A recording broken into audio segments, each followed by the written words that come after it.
եմ տանում, որ խմեք, բա թույնավորել եմ։ Բյուրեղաբանում 2.5 ամսվա ընդմիջումից հետո նորից աղիքային վարակ է տարածվել, 6 մարդ հոսպիտալացվել է, բնակիչները արդեն վստահ են, որ ջուրն է թունավոր, չեն հավատում Վեոլիա ջրի պնդումներին, թե խմելու ջրի որակի շեղումներ չեն արձանագրվել։ Որ ղեկավար չունենք, դա պիտի սեղանի։ Վարդան Ղուկասյանը կվերադառնա Գյումրի, բայց տնային կալանք կրելու։ Նրա խափանման միջոց կալանքը այսօր է փոխարինվել համակցված միջոցով, տնային կալանք ու 15 միլիոն դրամ գրավ։ Այսինքն տարբերությունը ըստ էության միայն ապրելու պայմանների միջեւ։ Գագիկ Ծառուկյանի կալանքի դեմ հատուկ վերանայման բողոքը մուտքագրվել է Վերաքննիչ դատարան, նրա ընտանիքին պատկանող ձեռնարկությունների մեծ մասը շարունակում է կապարակնքված մնալ։ Բողոքի ակցիա են արել Մուլտիս թողունի աշխատակիցները։ Ինչ պարտադիր պետք է եթանք, չգիտեմ, անօրինական քայլերի եթանք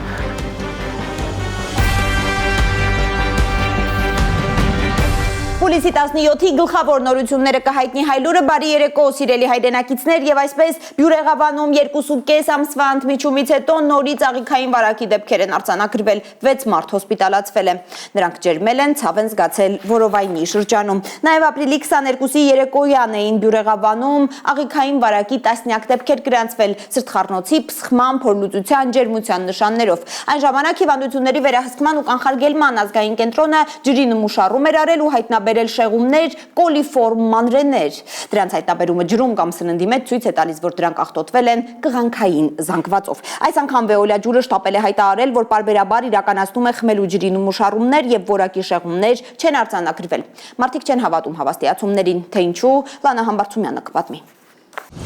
Սրտխառնոց, փսխումներ, փորլուծություն, աղիքային վարակ կա Բյուրեղաբանում։ Շտապօգնությունը անդադար զանգեր է ստանում գիշերվանից։ Ես աշխատանքի եմ ել եմ, մայրիկը զանգեց, ասեց երեխու համար զգորեմ, զանգի երեխեն քեզ ա ուզում։ Ես այդ բառից եմ արդեն նեղվում եմ արդեն, էսի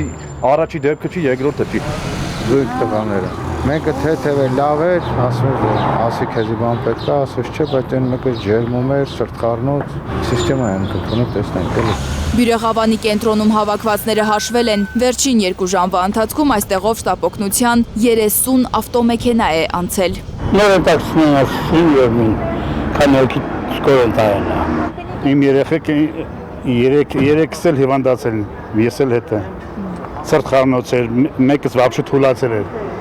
Իրար չէր գալու, ոտերի թուլացել էր։ 6 մարդու հոսպիտալացման մասին է հայտնում առողջապահության նախարարությունը։ Նրանց առողջական վիճակը միջին ծանրության է։ Մեր հարևանը ասում է, կեսօր իսկ փորը ցավում է։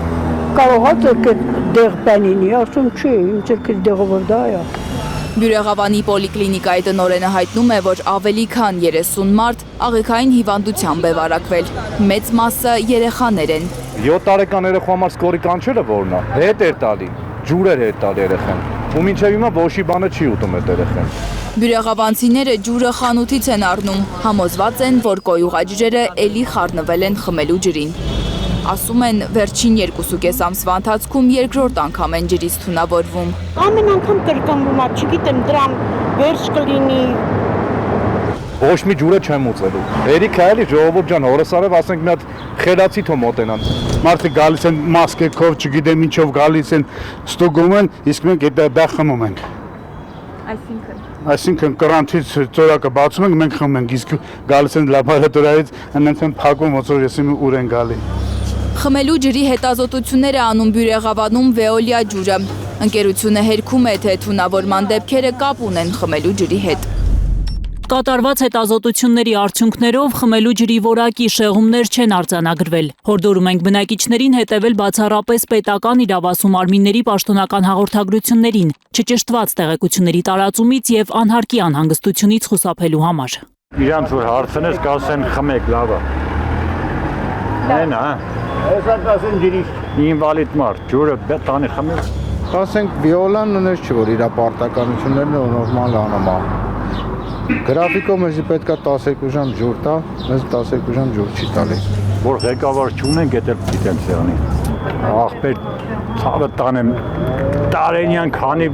ծաղիկ բերանս չեմ բացել, մի քանի բան չեմ ասել։ Շատ դեպք անտերության են մատնել, ոչ մեկ տիրություն չի անում։ Մենակ փողի ժամանակ գան վարսը մուզեյ, վարչեք մուզեյ սենց են կանում, ինձ է կանում։ Քանի Նիկոլը կա, ջուրն էլ կթույնավորվի, հասնել կթույնավորվի, ամեն ինչն էլ կեղնի։ Բյուրեղավանի պոլիկլինիկայի տնօրենը հայտնում է, վարակվածների թիվը աճում է։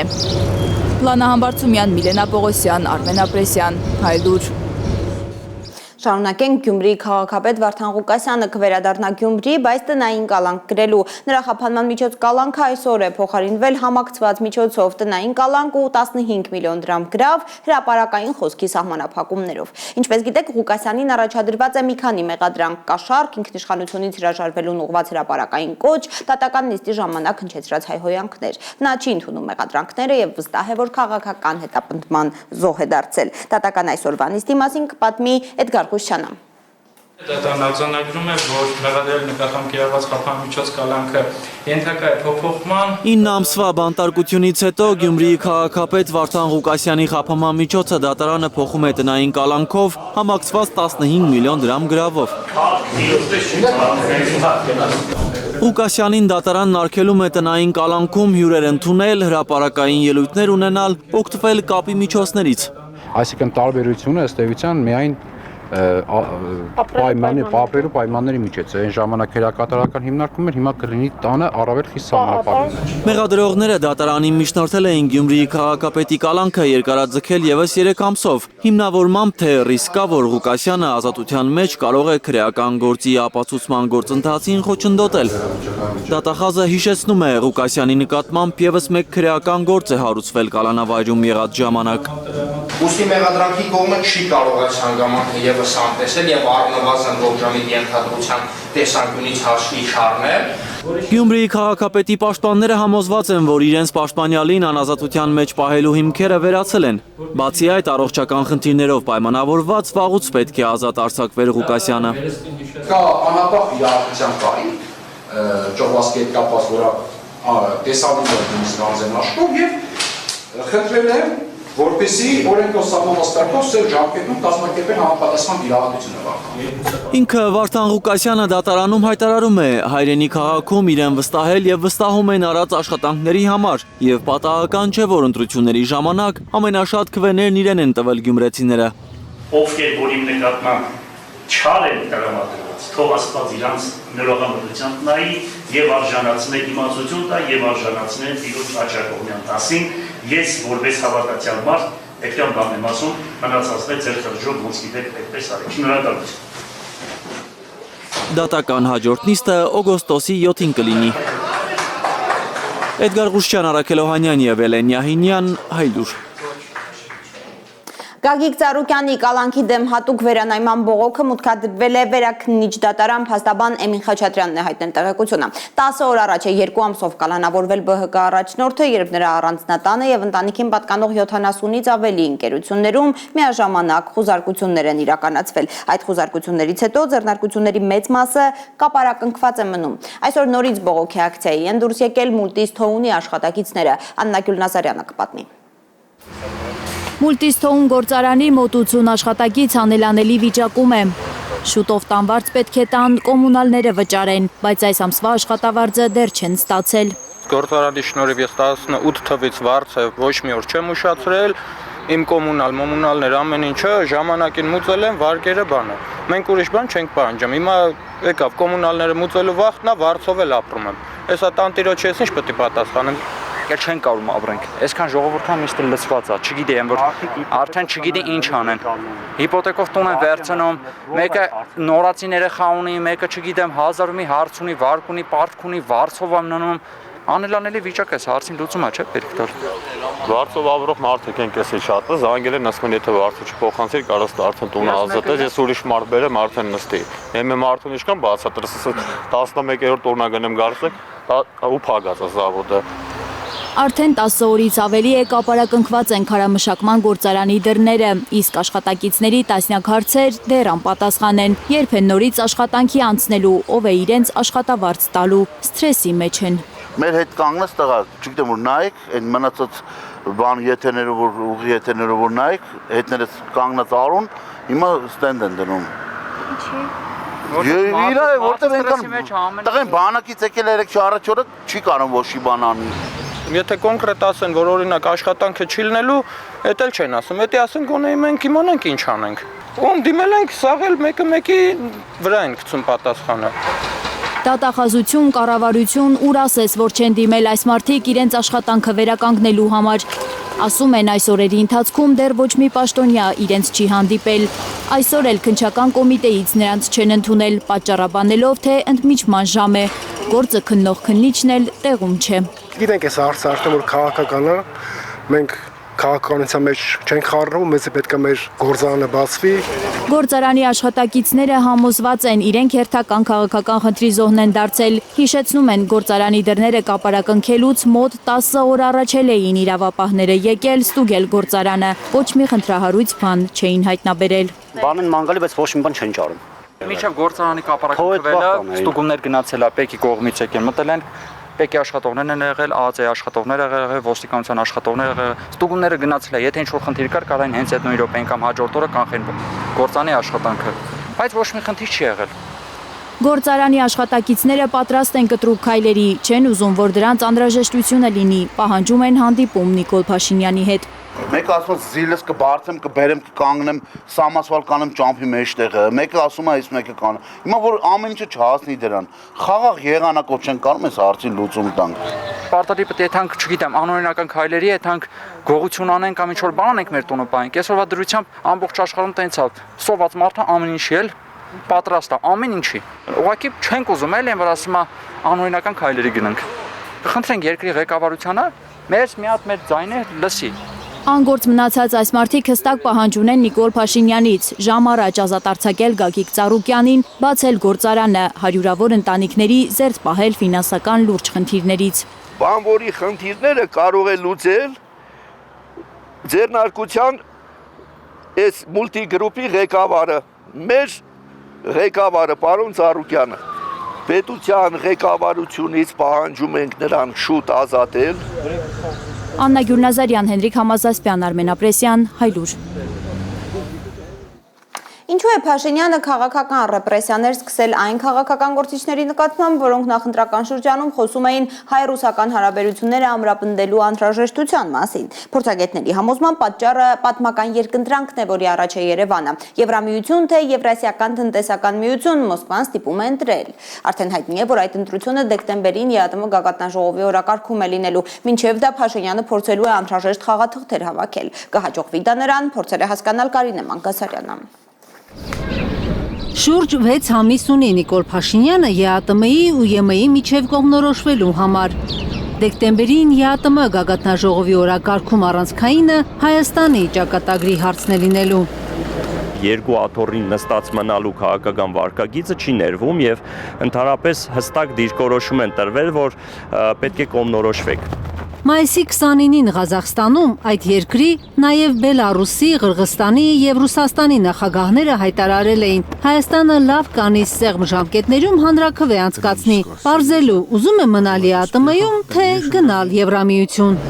Քաղաքական որպես գործիք կամ իրավական գործիք անգամ նրանք չունեն այս պահին Հայաստանի Հանրապետությանը որպես անդամ երկիր վերպետական այդ կառույցից դուրս թողնելու համար, հետևաբար նման դեպքերում ավելի շատ քաղաքական ճնշումներ են բանեցնում, որպեսզի միակողմանի ցանկության եւ միակողմանի դիմումի հիման վրա երկիրը դուրս գա այդ կառույցից։ Что касается Европейского Союза, конечно же. Եվ քանի որ Փաշինյանը շատ լավ հասկանում է, թե ԵԱՏՄ-ից դուրս գալը ինչ աղետալի հետևանքներ կարող է ունենալ Հայաստանի վրա, միջազգայնագետի բնութագրմամբ իրեն հատուկ շուստրիությամբ փորձում է ինչ-ինչ խաղաքարտեր ձեռք բերել դեկտեմբերյան գագաթնաժողովից առաջ։ Դրանք քաղաքական հաշվեհարդարների, շանտաժների, ռեպրեսիաների եւ կոմպրոմատների լեզվով քաղաքական վարկագիծն է, որը որ այս պահին ավելի հեռու գնացնող է։ Կարապետյանը նկատում է Փաշինյանը քաղաքական ռեպրեսիաներ է սկսել այն քաղաքական գործիչների նկատմամբ, որոնք վերջին ընտրությունների ժամանակ խոսում էին հայ-ռուսական հարաբերություններն ամրապնդելու մասին։ Այս կերպ ըստ միջազգայնագետի Հայաստանի վարչապետն ուզում է Կրեմլին ցույց տալ, որ ինքն է իրավիճակի տերը։ Ցույց այն երկրների, որոնք որ հիմա իր առաջ դրել են հստակ սցենար դեկտեմբերին դուրս գալու մասով։ Այս քաղաքական հնարքները հեշտ չեն անցնելու, համոզված է Կարապետյանը։ Նրա խոսքով Մոսկվան արդեն լուրջ կասկածներ ունի Փաշինյանի լեգիտիմության հետ կապված, ու պատահական չէ, որ Պուտինն այդպես էլ չշնորհավորեց Փաշինյանին ընտրություններում հաղթելու առիթով։ նվազ լեգիտիմության, բայց լեգիտիմության դեմոնստրացիա է ցուցադրում ռուսական կողմին հատկապես։ Քաչ գիտակցում է, որ իրեն ուրեմն հրճագելով ժողովրդավարական բաստիոնի ղեկավար բացարձակ լեգիտիմ ընտրություններ չի կատարել, այլ ընդհակառակը հիմա տեսնում ենք ավտոկրատիա, տեսնում ենք դիկտատուրա, տեսնում ենք, որ ինչպիսի քաղաքական ռեպրեսիաներ ու հաշվեհարդարներ է տեսնում քաղաքական լիդերների հանդեպ։ ԲՀԿ քաղաքական խորհրդի անդամ Արման Աբովյանի պնդմամբ պատահական չէ, որ Փաշինյանը հենց հուլիսի 6-ին հրահանգեց ուժայիններին ներխուժել Գագիկ Ծառուկյանի տուն։ Այդ ամենը, ըստ երևույթի кейս պետք է հանդիսանար բանակցային Միշուստինի հետ։ Նույն օրը Գագիկ Ծառուկյանի հանդեպ գործողությունների, այսինքն տան խոզարկության այն լկտի ուղակի տեսարանը, երբ որ իրեն փորձում են գետնին տապալել։ Արման Աբովյանի խոսքով Փաշինյանն ու իր թիմը չեն հասկանում, որ ընդդիմադիր լիդերների նկատմամբ քինախնդիր մոտեցումները միջպետական հարաբերությունների վրա չեն կարող ազդել։ Ես համոզված եմ, որ իրանք չեն հասկանում խորությունը աշխարհակաղակական հարաբերությունների, միջպետական հարաբերությունների, այնինչ իրենք նախատեսում են, այսինքն Ծառուկյանի кейսը բանակցային, գործընթաց դարձին, կա հակառակ էֆեկտ ունեցավ։ Որքան էլ Փաշինյանն ուժգնացնի ռեպրեսիաները քաղաքական ընդդիմախոսների նկատմամբ, դա չի փրկելու նրան ԵԱՏՄ-ի ու Եվրամիության միջև ընտրություն կատարելու վերջնագրից, ասում է միջազգայնագետ Դավիթ Կարապետյանը։ Երկընտրանքի առաջ է իհարկե գործող իշխանությունները։ Կարնե Մանգասարյան, Առաքել Օհանյան եւ Էլեն Յահինյան, Հայլուր։ Ռուսաստանի պատժամիջոցները շրջանցելով ռուսական շուկայում հայտնվելու հայ տնտեսվարողների փորձերը արդեն միջպետական սկանդալների են բերում։ Ռոսսելխոզնադզորը Իրանից պահանջում է կասեցնել Ռուսաստան արտահանման համար նախատեսված ծաղիկների հավաստագրումը, քանի որ կասկածում է, որ իրանական ծաղիկների անվան տակ Ռուսաստան են ներկրվում հայկական ծաղիկներ։ Ռոսսելխոզնադզորը արդեն դիմել է Իրանի բույսերի պաշտպանության կազմակերպությանը, տեղեկացնելով, որ բուսասանիտարական հավաստագրերում որպես արտադրանքի ծագման վայր նշված է Իրանը, սակայն արտադրանքի արտաքին բնութագրերը եւ փաթեթավորումը նույնական են Հայաստանից նախկինում ներմուծվածներին։ Դեպի Եվրամիություն հայկական ձկնամթերք արտահանելու համար արդեն մեկ կազմակերպություն պաշտոնապես գրավոր հայտ է ներկայացրել սննդամթերքի անվտանգության տեսչական մարմին։ Այս մասին այսօր մամուլի ասուլիսի ժամանակ հայտարարել է ՍԱՏՄ ղեկավար Տիգրան Պետրոսյանը, չհստակեցնելով, թե ինչ կազմակերպություն է եւ ինչ ծավալների արտահանում է նախատեսում։ ՍԱՏՄ ղեկավարը վստահեցրել է, թե ձկնաբուծության ոլորտում գործող ընկերությունների գրեթե 97%-ը պատրաստ է Եվրամիություն արտահանմանը, բայց դա չի նշանակում, թե այդ շուկան կարող է փոխարինել ռուսականին։ Նրա խոսքով Ռուսաստանը շարունակում է մնալ հայկական ձկնամթերքի հիմնական եւ ամենախոշոր արտահանման շուկան, իսկ Եվրամիություն առաջին մատակարարումները ընդամենը նոր շուկա փորձարկելու համար են։ Ծավալների վերաբերյալ ինֆորմացիա ոչ այդ 18 կետերում, ոչ առաջնային ստուգման ընթացքում մենք չունենք, այսինքն մենք չենք կարող ստիպել տնտեսվարողին ասել այլ թրեսից համակարգում առաջին անգամ գրանցվելու վերաբերյալ մեզ ինֆորմացիա տվեք, թե ինչքան եք դուք արտանելու։ Հիմա միգուցե այդ մարդը մի տոննա արտանի, միգուցե գնային քաղաքականությունն այնքան լավ լինի, օրեկան մի տոննա արտահանի, այսինքն տենց պահանջ չկա, բայց ստուգման ընթացքում մենք գիտենք իր կազմակերպության, այսինքն արդեն արտադրական ծավալները, թե ինչքան ինքը կարող է մաքսիմալ արտադրել եւ ինչքան կարող է արտանել, բայց որոշումը ստեղ է։ Դե ֆակտո խաղաղություն այսօր Հայաստանի եւ Ադրբեջանի միջև գոյություն ունի։ Այսպիսի հայտարարություն է արել Ադրբեջանի արտգործնախարարը ռուս պաշտոնակցի հետ հանդիպման ժամանակ։ Ջեյհուն Բայրամովի խոսքով երկարաժամկետ խաղաղության եզակի հնարավորություն կա տարածաշրջանում։ Հայաստանի եւ Ադրբեջանի միջև հարաբերությունների կարգավորման համատեքստում տեղի ունեցող գործընթացները, ներառյալ խաղաղության համաձայնագրի նախագծի նախաստորագրումը, եզակի հնարավորություն են ստեղծում մեր տարածաշրջանում երկարաժամկետ խաղաղության, անվտանգության եւ բարգավաճման հաստատման համար։ Մոսկվան դարձյալ առաջ է մղում Երևանում կամ Բաքվում 3+3 ձևաչափով հանդիպման գաղափարը։ Ռուսաստանի արտգործնախարարը այսօր հայտարարել է, ակնկալում ենք, որ մոտ ժամանակներս մեր ադրբեջանցի եւ հայ գործընկերները կհամաձայնեցնեն նախարարական հաջորդ հանդիպման ժամանակացույցը եւ մենք կորոշենք, թե այն որտեղ կանցկացվի՝ Բաքվում, թե Երևանում։ Մեջբերման ավարտը։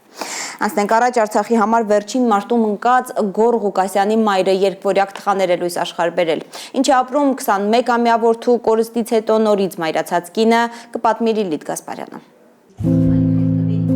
Տան պատերն էլ էին կարոտել Գոռի անունը։ Հիմա այն նորից ուրախությամբ կհնչի Ղուկասյանների տանը։ Ու հասանք այդ ուսին, հասանք բալիկներին։ Գոռ են դրել փոքրիկի անունը, բայց նա Գոռին նման չէ։ Քրոջ Ալյոնկայի դիմագծերն են։ Ծույքերից մյուսը Հայկն է նման Գոռին, նույն աչքունքով, նույն քիթ բերանով, հոտով, մի մազաչափ էլ չի տարբերվում մի քանի օրական Հայկը եղբորից։ Քնածը Գոռն է, ինքը Ալյոնկին է նման։ Որպեսզի ավակ եղբորից երկուսին բաժին լինի, թող Հայկը դիմագծերով լինի, անունը տվեցինք այն բալիկին, որը ավելի շատ Ալյոնկին է նման։ Գոռը տան արևն է եղել, արևն էլ կմնա։ Այս փոքրերը արևի շողերն են, ասում է մայրը, որ մինչև հիմա չի կարողանում զոհված որդու մասին անցյալով խոսել։ Գոռը ինձ հետ է, ինքը միշտ մեզ հետ է, միշտ տանն է, մեզ նհտ է։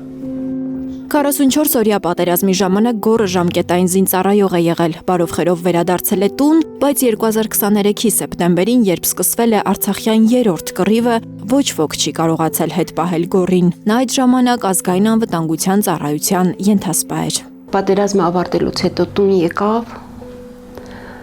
մի քիչ հետո որոշեց նորից անցնել ծառայության։ Չէինք ուզում, ես էլ, հայրն էլ դեմ էինք։ Բայց ինքը մեզ սկացալ չի։ Իշքան էլ պիս օրեր ալալ, հիբը տելեֆոնավ խոսալանք ինքը ասալա։ Վեր լավում, վեշ մի դոնում ինքը հուսահատված խոսալ չի։ Իրեն վստահված դիրքը Գոռը կյանքի գնով է պաշտպանել։ Մուկ հայտնվալանք մին ճահճում վեր ամեն օր մեզ ձգումա ներքև։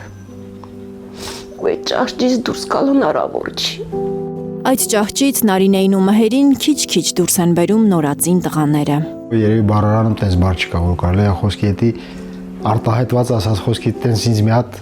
զգացողություն ունեմ։ Կուզենայի իմանային, որ իրանց ինչ եղբայր է եղել ու կուզենայի, որ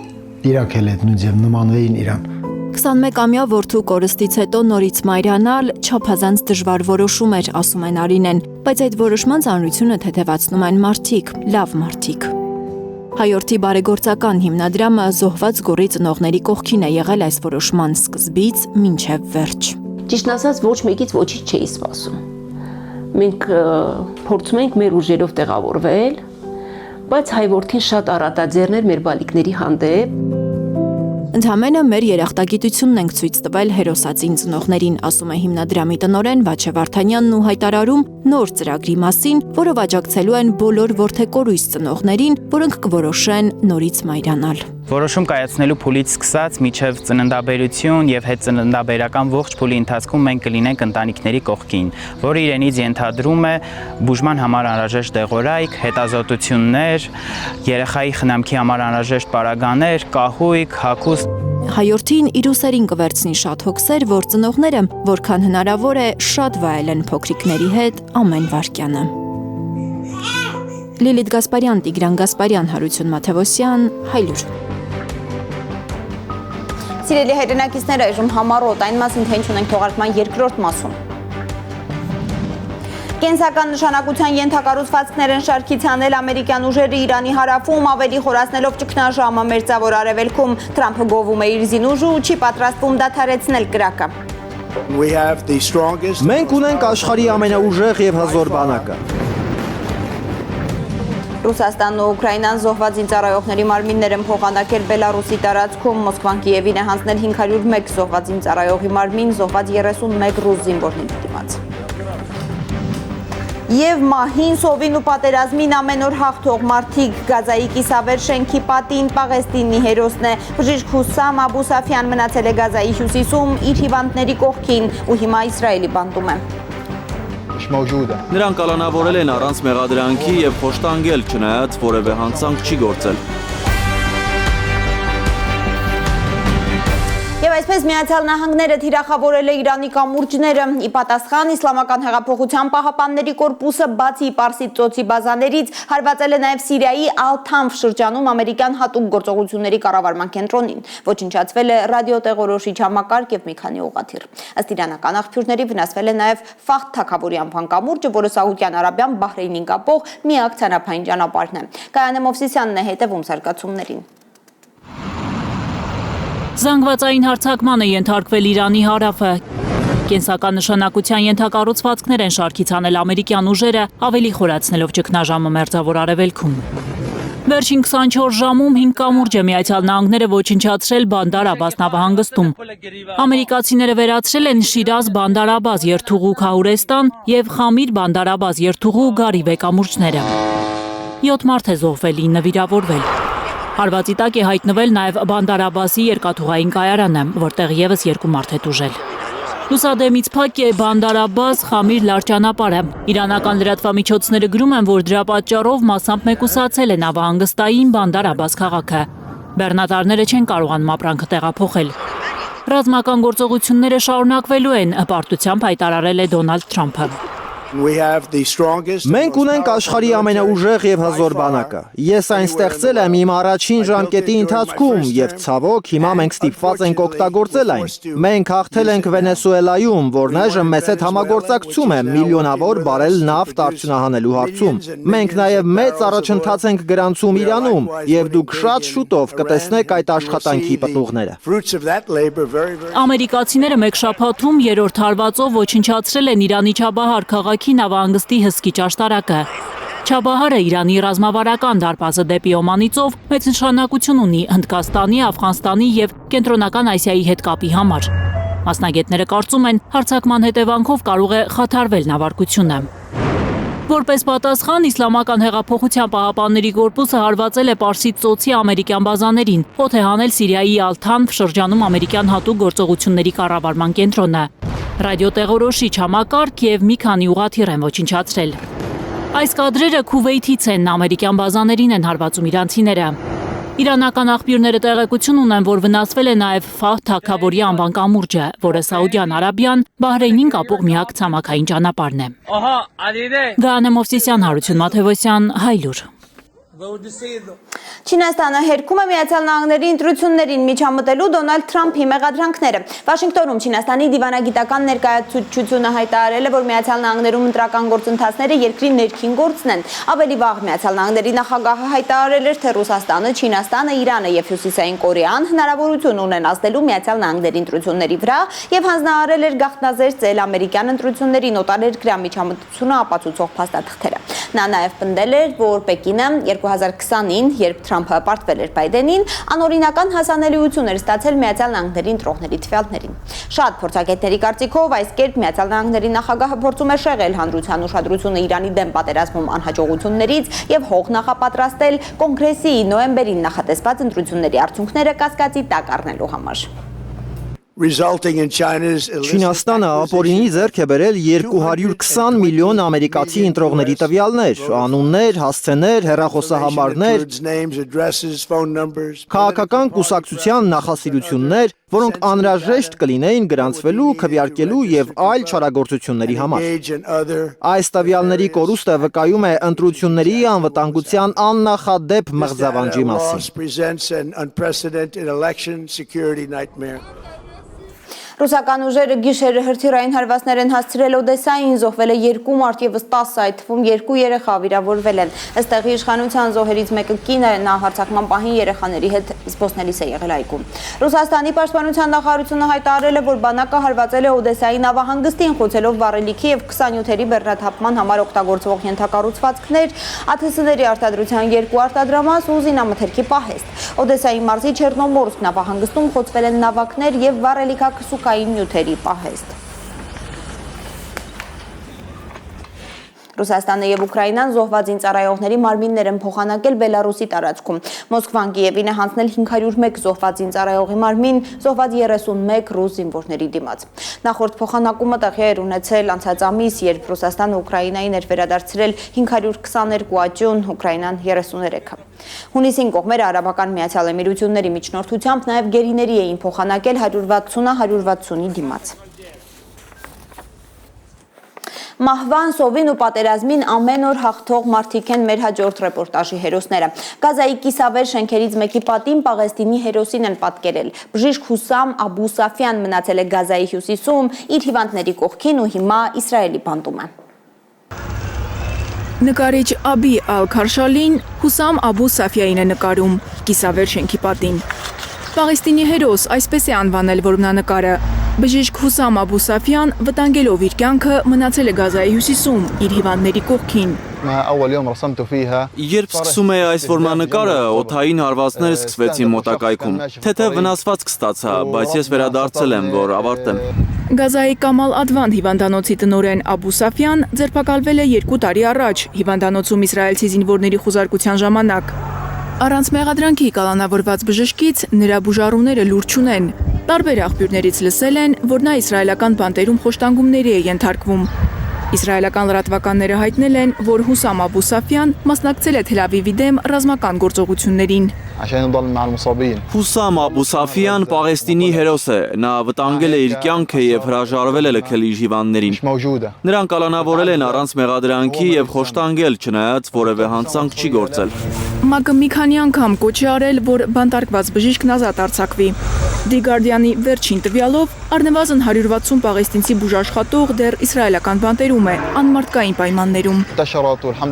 Նա պետք է ազատ արձակվի։ Հուսով եմ, որ իմ ուղերձը կհասնի ամբողջ աշխարհին ու նրանք կկանգնեն բանտարկված բժիշկների կողքին։ Շարունակելու եմ իմ որմնանկարների շարքը, արվեստով եմ ուղերձներ հղելու։ Պատերազմից ավերված Գազայում շատերի համար է արվեստը աշխարհի հետ շփման միջոց դարձել։ Նկարիչ Նադեր Ասմարը իր կտավների վերջին շարքն անվանել է Պաղեստինի օլիմպիական խաղերը։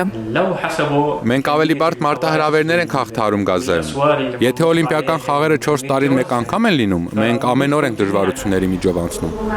Նադերի կտավներից մեկում իսրայելցի զինվորները պաղեստինցի տղային փորձում են ձերբակալել։ Արվեստագետն այդ տեսարանը բռնցքամարտի է նմանեցրել։ Մի ուրիշ նկարում տղամարդը փորձում է ցատկել պատի վրայով ու փախչել ռումբերից։ Նկարչին այդ պատկերը վազքի մրցույթ է հիշեցրել։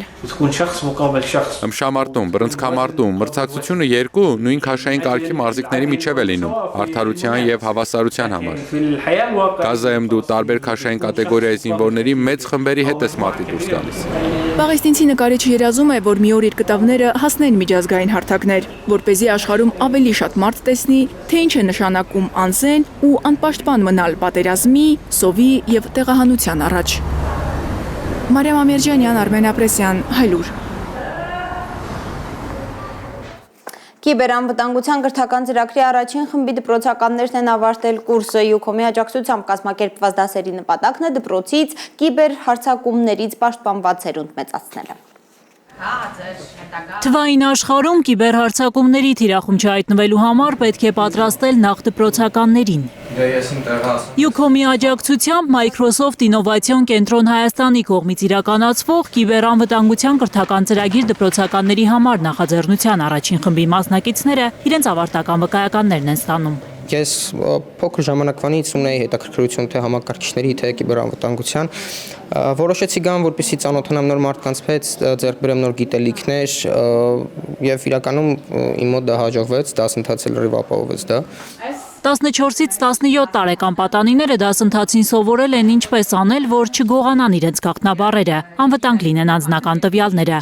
Համակարգիչը վիրուսից պաշտպանված լինի, հաքերները չկարողանան վնասել կամ մուտք գործել համակարգեր։ Նաև կարևոր շատ գործիքների են սովորել տիրապետել։ Սովորեցի ֆիշինգներին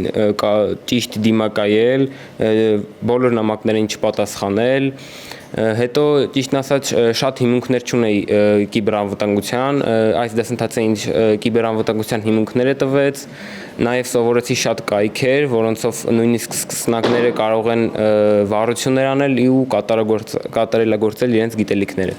Microsoft Ինովացիոն կենտրոնի փորձառու մասնագետների օգնությամբ պատանիները նաև գործնական հմտություններ են ձեռք բերել։ Դրանք կօգնեն իրենց ավելի վստահ կողմնորոշվել առօրյա թվային միջավայրում։ Անձնական տվյալների պաշտպանությունից մինչև անվտանգ առցանց հաղորդակցություն։ ՅՈՒԿՕՄ-ը կարևորում է այսպիսի նախաձեռնության կողքին կանգնել, որովհետև այսպիսի ծրագիր հնարավորություն տալիս է երեխաներին, պատանիներին, սկսնակ երիտասարդներին, այսպես ասած, ձեռք բերել ինչ-որ տեսական եւ գործնական գիտելիքներ, հատկապես կիբերանվտանգության առումով, հատկապես որ իրենք միշտ կան, ուզեն չուզեն կան դե ֆակտո այսպես ասած, տվային աշխարհում։ Microsoft ինովացիոն կենտրոնում համոզվել են, երբ անվտանգ թվային վարքագիծը ձևավորվում է դեռ դպրոցում, ավելի հասուն տարիքում տեխնոլոգիաների հետ աշխատանքը գրագետ անվտանգ է ստացվում։ Մեր երկրում դա նաև պահանջարկ է շուտով ստեղծելու, ընկերությունները արդեն բախվելու են շատ նմանատիպ խնդիրների հետ եւ իրենք արդեն պահանջ են ունենալու իրենց մոտ ունենալ մասնագետներ։ Եվ մենք փորձում ենք հենց դա ոնց որ իրականացնել այստեղ տարբեր գործընկերների հետ, ինչպիսիք են օրինակ Ucom ընկերությունը եւ խթանել իրենց գիտելիքները։ Ավարտական միջոցառման ընթացքում ներկայացվել են ծրագրի առաջին խմբի արդյունքները։ Մասնակիցներն իրենց տպավորությունների, փորձառության մասին են խոսել։ Մենք լրատվական ոլորտի գործող հսկա ընկերություն ենք, մենք ունենք բազմատեսականի հարթակներ, ծրագրեր, ու մենք օրական ենթարկվում ենք համապատասխան հարձակումների, հակերների կողմից, ու մենք ունենք մեր պաշտպանողական, այսպես ասած, պատնեշները կամ շերտերը, ու մեզ հետաքրքիր է, որ միշտ ներդրենք նոր սերունդի մեջ, որտեղ արժևում ապակայում մեզ պետք է ավելի մասնակիտացված։ Նախաձեռնությունը շարունակվում է, եւս երկու ուսումնական խմբերի դասընթացների ավարտից հետո Ucom-ի աջակցությամբ կկազմակերպվի մինի CTF կիբեռանվտանգության մրցույթ։ Այն կմիավորի ծրագրի շուրջ 70 մասնակիցների, հնարավորություն տալով գործնական միջավայրում կիրառել իրենց գիտելիքներն ու հմտությունները։ Գանե Մովսիսյան, Հարություն Մաթևոսյան, Հայլուր։ Դուք դիտում եք Հայլուրը, շնորհակալություն ուշադրության համար, կհանդիպենք։